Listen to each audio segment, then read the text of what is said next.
Buenas, yo soy Rocío, estudiante de Psicología en la UNED. Estudio esta asignatura que es Psicología Fisiológica y vámonos con el tema 2, que es dormir y soñar. Es un tema precioso que os lo voy a leer en voz alta, un resumen de uno de los mejores resúmenes que he podido hacer de la asignatura. Y os voy a decir entre que lo digo, pues os digo preguntillas de examen que ha caído muchas veces, ¿vale? Venga, tema 2, dormir y soñar. Los registros electroencefálicos durante la vigilia. Aquí vamos a hablar directamente de qué son las ondas beta, pues son despiertos, y las ondas alfa cuando cerramos los ojos y se relaja. Punto 2.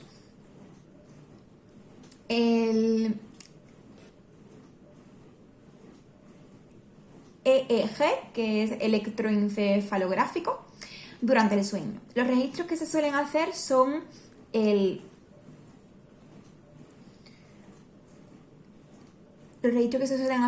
de electroencefalografía, en este caso el electromiograma, pues el que mide la tensión de la musculatura, y el electrooculograma es el que mide los movimientos de los ojos bajo los párpados. Todos estos registros se llaman polisomnografía. Ahora vamos a hablar de las fases del sueño. En la fase número 1, en la aparición de algunas ondas de ritmo teta, un adormecimiento, una vigilia sueño, y en la fase número 2, esta ha caído mucho, es un sueño ligero, los usos del sueño son ondas de 12 a 14 hercios y aparecen los complejos K. Son ondas negativas. La fase número 3, sueño de ondas lentas, también ha entrado en examen muchas veces. Delta es un sueño profundo.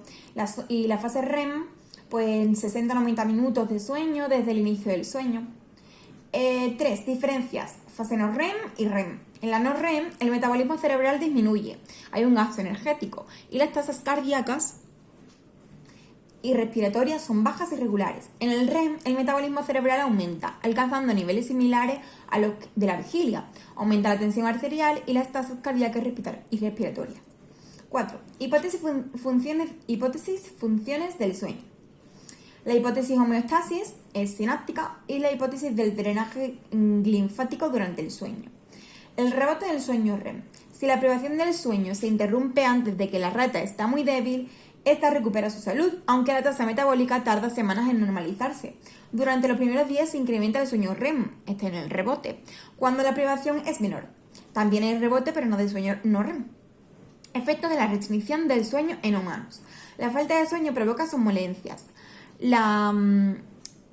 lapsos de atención, diferencias perceptivas, reducción del trabajo, memoria y rendimiento cognitivo, bajo estado de ánimo, irritabilidad. El sueño hay que recuperarlo para que los síntomas no persistan. Deuda de sueño. Estas se relacionan con alteraciones metabólicas y hormonales, reconocidas como factores de riesgo para desarrollar diabetes, hipertensión y obesidad. Los antidepresivos y los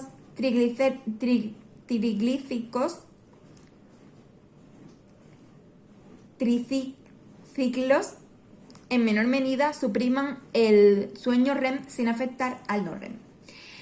5. El modelo de los procesos. Hay dos procesos, esto ha entrado mucho en examen. El proceso homeostático que impulsa el sueño dependiendo del tiempo transcurrido de vigilia y el proceso circadiano que impulsa la vigilia o facilitaría el sueño dependiendo de la hora del día. La alostasis es el mantenimiento de la estabilidad durante el cambio. La adenosina se encuentra en muchas regiones del cerebro. Se generan las neuronas y los astrocitos como resultado del catabolismo del ATP relacionado con el gasto energético y por tanto durante la vigilia. El incremento de acumulación de adenosina, esto ha entrado mucho en el examen, constituye uno de los sustratos fisiológicos, el proceso homeostático. Los A1 son inhibidores y los A2A excitadores. El núcleo supraquiasmático. Los ritmos circadianos se estudian en una rama de la biología denominada cronobiología. En ratas y humanos voluntarios se ha demostrado que los ritmos circadianos se pueden mantener en condiciones constantes de iluminación y oscuridad, aunque tienden a ser un poco más largos de un día. Zeitberger son una señal que sincroniza ritmos endógenos, exógenos, que es la luz solar. El reloj circadiano depende del núcleo supraquiasmático del hipotálamo, que es la estructura de pequeñas y compactas enzimas del quiasma óptico en la región anterior en la zona medial del hipotálamo. Organiza la distribución temporal diaria de los procesos de temperatura, alimentación y secreción hormonal. Las células ganglionares fotosensibles son fotorreceptores diferentes de los ceros y los bastones, que envían sus señales al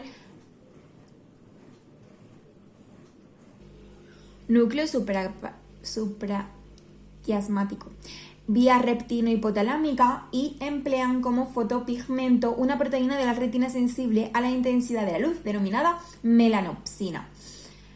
Las ratas lesionadas en el núcleo dorsomedial del hipotálamo pierden el ritmo circadiano de sueño y vigilia. Eso ha entrado en examen. La actividad del núcleo supraquiasmático está impulsando la vigilia en momentos específicos del día y representa el sustrato fisiológico del proceso circadiano en el modelo de dos procesos. La secreción nocturna de melatonina. La melatonina es una hormona producida en la glándula pineal. Interviene en la regulación de los ciclos circadianos y estacionales. Su producción y liberación está controlada por un circuito multisináptico cuyas señales comienzan en el núcleo supraquiasmático, que a su vez recibe la señal de la melatonina. La melatonina puede producir somnolencia en distintas horas del día, por lo que funciona como hipnótico y cronobiótico, capacidad para adelantar y retrasar algunas horas del reloj circadiano. Punto 6. El círculo neutral del ciclo vigilia. Las neuronas del núcleo supraquiasmático activas durante el día y desactivas en la noche. Los CFOs, que es la expresión de las proteínas, la medida indirecta de la actividad de las neuronas, ya que correlaciona positivamente con el disparo de potenciales de acción. La activación anticipatoria de alimentos pues sincroniza el ritmo con el momento de la ingesta. Las neuronas orexinérgicas llevan a cabo la estimulación de la ingesta, el despertar al animal cuando está dormido.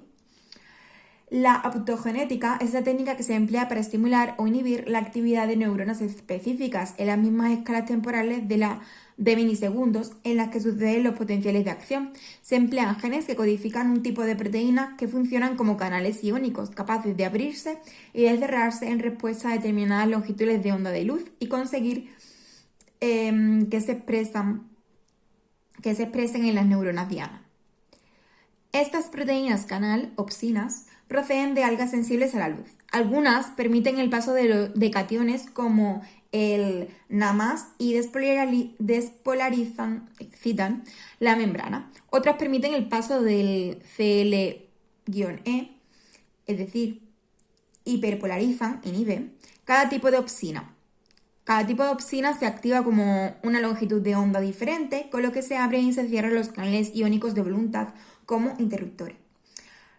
Los núcleos. Está la rafa dorsal, serotonina, y el locus coeruleus, que es la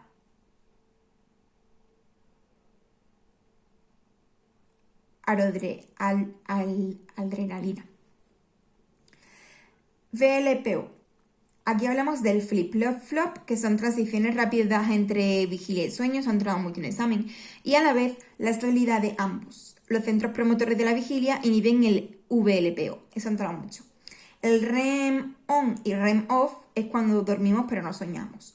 Punto 7. Fisiología y función de los sueños. Se ha considerado una vía de estudio de neurofisiología de la conciencia. Narraciones construidas internamente por el cerebro, es decir, alucinaciones, colores, movimientos, formas, acompañados de sensaciones auditivas, táctiles, e incluyen componentes olfatorios o gustativos. La falta de control sobre el transcurso de sus contenidos, con la excepción frecuente de los sueños lúcidos. Los sueños se generan por la actividad REM-ON. En el tronco del encéfalo, el tálamo, la corteza cerebral y el sistema límbico, la actividad de las neuronas durante el REM correlacionan con las ondas PGO, que proceden de la región del puente del núcleo geniculado lateral y de la corteza occipital. Puede ser la causa de las alucinaciones visuales asociadas a los MOR, movimientos oculares rápidos, y las ondas PGO, actividad del hipocampo, de la amígdala y de la corteza prefrontal medial. regiones relacionadas con la recuperación de recuerdos y el procesamiento emocional. Se observa un decremento de la actividad de la región dorsolateral de la corteza prefrontal, la corteza parietal inferior y el giro cingulado posterior relacionadas con la atención ejecutiva, la memoria del trabajo y la reflexividad, lo que explicaría la ausencia de capacidad de razonar. Lesiones próximas a la región provocan anulación de la anatomía muscular durante el sueño REM. Se le ha denominado conducta onírica. La teoría de Freud. Los sueños representan la realización de los deseos, el censor. Causa ansiedad. Los deseos se pueden representar desfigurados, por eso resultan extraños. Los sueños alivian la tensión generada durante la vigilia. Teoría de activación, síntesis de Hobson y McCarley. Explican que los sueños consisten en la actividad automática y periódica de los circuitos de la región pontina del tronco del encéfalo, donde se sitúan las neuronas REM-ON. El tronco del encéfalo tiene el papel de activación y el procencéfalo y la corteza el papel de la síntesis. Es la información que llega de los sistemas sensoriales, motores y emocionales activados por el tronco del encéfalo de forma automática, aleatoria y sin relación con el mundo o los deseos. Hobson dice que los sueños pueden servir de modelos de estudio de la psicosis. William Domhoff decía que sirve de modelo neurocognitivo de los sueños, donde los contenidos son continuación de los asuntos que ocupan la vigilia. Y Nir y Tononi dice que los sueños se pueden considerar una forma de imaginación en funcionamiento a partir de deseos, pensamientos abstractos y recuerdos, procesados en regiones superiores del procencéfalo. 8 trastornos del sueño. Insomnio. Es el trastorno más común, aumenta con la edad, es más frecuente en mujeres y la somnolencia en el día pues acarrea alteraciones cognitivas y comportamentales. El insomnio secundario es una enfermedad o droga, el insomnio primario es agudo, causado por acontecimientos estresantes como pérdidas o conflictos, causado por ansiedad que genera el no poder dormir o por hiperactividad mental. El tratamiento pues son benzodiazepinas que decrementan los microdespertares, son breves entradas en vigilia que producen sensación de no haber dormido bien y facilitan un sueño más continuo. El zolpidem pues es el principio activo que no suprime el sueño profundo. La melatonina es un hipnótico que mejora el sueño. El suvorexant es el bloqueador de los receptores de orexinas y también tratable con técnicas de control de estímulos, terapia, relajación, higiene del sueño, etc. Está la apnea del sueño, que son fallos en la ventilación pulmonar, una hipoxemia. Una apnea central pues deja de respirar intermitentemente, y la apnea obstructiva, que esto entra mucho en el examen, pues son ronquidos que se dan más en hombres, la obstrucción nasal y se lleva a cabo una somnolencia diurna, una queja.